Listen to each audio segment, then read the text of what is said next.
오늘 우리에게 주신 하나님의 말씀은 로마서 10장 16절로부터 21절입니다. 함께 읽도록 하겠습니다. 그러나 그들이 다 복음을 순종하지 아니하였도다. 이사야가 이르되 주여 우리가 전한 것을 누가 믿었나이까 하였으니 그러므로 믿음은 들음에서 나며 들음은 그리스도의 말씀으로 말미암았느니라. 그러나 내가 말하노니 그들이 듣지 아니하였느냐? 그렇지 아니하니 그 소리가 온 땅에 퍼졌고 그 말씀이 땅끝까지 이르렀도다 하였느니라. 그러나 내가 말하노니 이스라엘이 알지 못하였느냐? 이사야는 매우 담대하여 내가 나를 찾지 아니한 자들에게 찾은 바 되고 내게 묻지 아니한 자들에게 나타났노라 말하였고, 이스라엘에 대하여 이르되 순종하지 아니하고 거슬러 말하는 백성에게 내가 종일 내 손을 벌려노라 하였느니라. 아멘. 앞에서 보았듯이 복음을 전하는 자의 아름다운 수고에 의하여 복음이 전해지고 있다는 사실, 이 사실 앞에 이스라엘은 그 어떤 핑계도 될 수 없습니다. 16절을 보시기 바랍니다. 그러나 그들이 다 복음을 순종하지 아니하였도다. 이사야가 이르되 주여 우리가 전한 것을 누가 믿었나이까 하였으니. 그러나 그들은 복음을 순종하지 않았다. 여기서 순종하지 않았다는 것은 복음을 받아들이지 않았다, 복음을 거부했다는 말입니다. 그들은 분명 구원의 기쁜 소식을 들었음에도 받아들이지 않았던 것이죠. 우리가 잘 아는 것처럼 하나님은 선지자들을 통해, 예수 그리스도를 통해, 그리고 여러 제자들을 통해 수많은 복음의 메시지를 이스라엘에 전파했습니다. 하지만 그들은 듣지 않았습니다. 외적으로 볼 때 그들은 하나님을 예배하는 것에 열심이었고 하나님의 말씀에 순종하는 듯 보였습니다. 하지만 실상은 그렇지 않았던 것이죠. 그들에게 있었던 종교적 열심이란 자신을 드러내기 위한 교만이었고 하나님을 향한 거짓이었던 것입니다. 때문에 아무리 복음이 전해져도 들을 수 없었던 것이죠. 사랑하는 성도 여러분, 우리도 늘 주의하고 조심해야 합니다. 잘못된 종교적 열심이 없는지 살펴야 하고 돌아보아야 합니다. 우리가 남보다 나은 것에 집중하고 하나님이 아닌 나를 드러내기 위한 삶을 살아간다면 우리도 복음을 들을 수 없게 되는 것이죠. 왜냐하면 자신이 죄인이라는 사실을 깨닫지 못하고 사는 자들은 결코 구주 되신 예수님의 필요성을 느끼지 못하기 때문입니다. 이 당시 이스라엘 백성들이 그랬던 것입니다. 복음을 전하는 자가 있었음에도 불구하고 이스라엘은 복음에 순종하지 않았습니다. 그렇다면 전파된 복음은 도대체 누가 믿었던 것일까요? 이에 바울은 17절에서 이렇게 말을 합니다. 그러므로 믿음은 들음에서 나며 들음은 그리스도의 말씀으로 말미암았느니라. 복음을 전하여도 믿지 않는 사람이 있습니다. 이러한 현실은 우리가 복음을 전할 힘을 잃게 만들죠. 그러나 그럼에도 불구하고 우리는 계속해서 복음을 전해야 합니다. 구원에 이르는 믿음은 그리스도의 말씀, 오직 복음을 들음으로써 얻을 수 있기 때문입니다. 가끔씩 우리가 하는 전도가 결안으로 바위를 치는 것 같아 좌절하고 절망할 때도 있습니다. 하지만 그럼에도 전해야 합니다. 하나님은 이 복음을 통해 우리에게 믿음을 허락하시기 때문이죠. 이어지는 18절을 계속 보시길 바랍니다. 그러나 내가 말하노니 그들이 듣지 아니하였느냐? 그렇지 아니하니 그 소리가 온 땅에 퍼졌고 그 말씀이 땅끝까지 이르렀도다 하였느니라. 아직도 이런저런 변명을 늘어놓는 유대인들이 있습니다. 어떤 이는 전 복음을 듣지 못했습니다 라고 주장할 수 있겠죠. 하지만 바울은 그렇지 않다라고 단호하게 답합니다. 그러면서 시편 19편을 인용하는데 시편을 통해 말하고자 하는 바는 하나님의 피조물들이 온 세상에 하나님의 영광을 선포하고 있다는 겁니다. 다시 말해서 그만큼 복음이 널리 퍼졌다는 것을 의미하죠.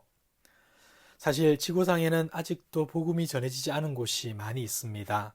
하지만 바울이 여기에서 고려하고자 하는 것은 전 인류가 아니라 유대인에게 한정되어 있는 겁니다. 당시 유대인 공동체가 있는 곳이라면 어디라도 복음이 전해졌기 때문에 유대인 중에 복음을 듣지 못한 사람은 없다라고 말하는 것이죠.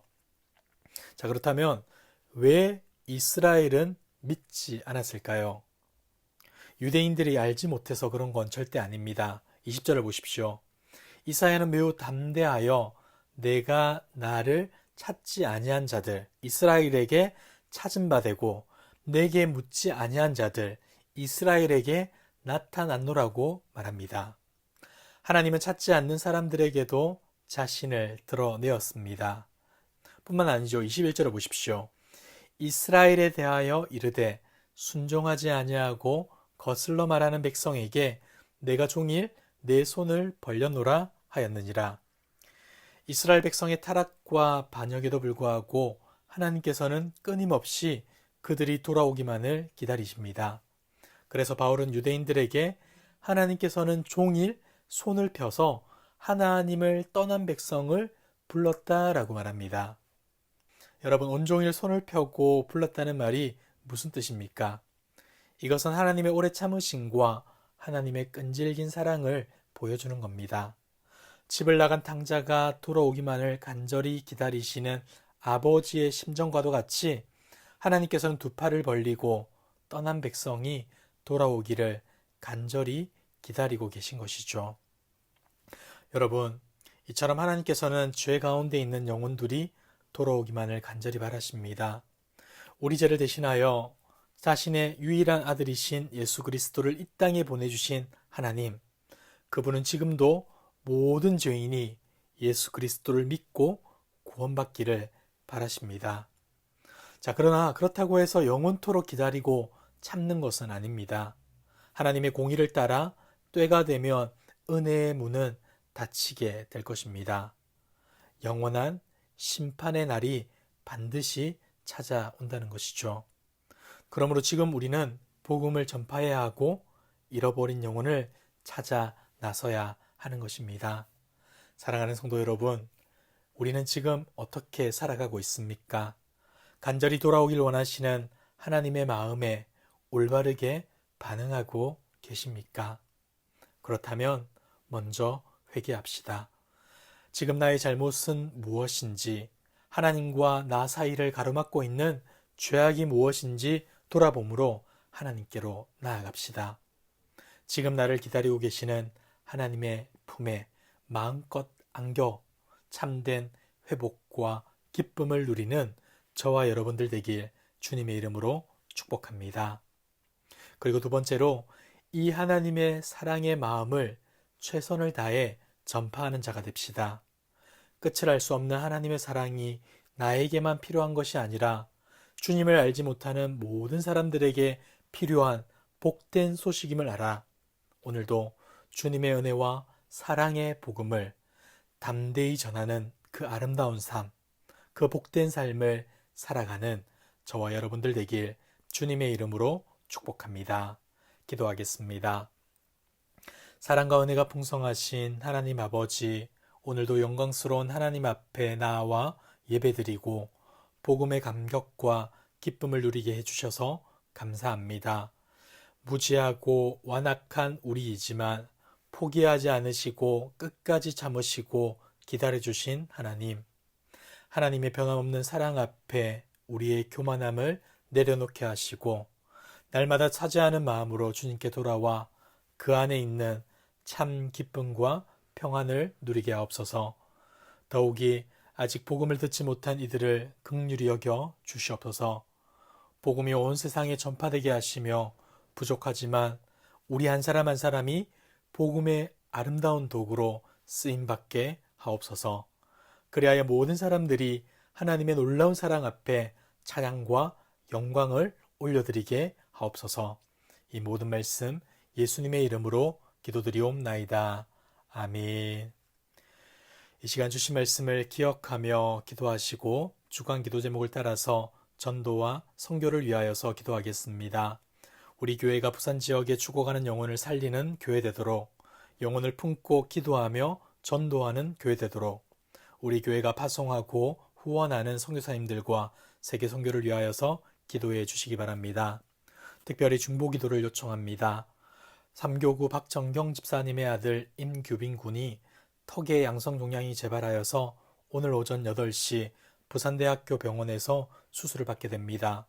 수술과 회복의 모든 과정 가운데 주님께서 간섭하여 주시고 이 일을 통하여서 규빈이와 이 가정에 큰 위로와 은혜가 충만할 수 있도록 기도해 주시기 바랍니다. 그리고 코로나19 공동기도문으로 함께 기도하겠습니다. 기도하겠습니다.